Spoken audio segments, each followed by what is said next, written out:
আল্লাহ রাসূল সাল্লাল্লাহু আলাইহি ওয়াসাল্লাম বলতেছেন ওয়াশাবুন নাশাআ ফি ইবাদাতিল্লাহি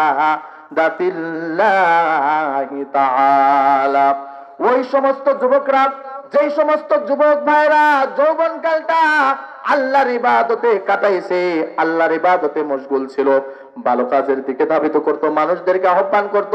মানুষদেরকে ডেকে ডেকে কোরআনের মাহফিলে বসাইতো। এইরকম ভাবে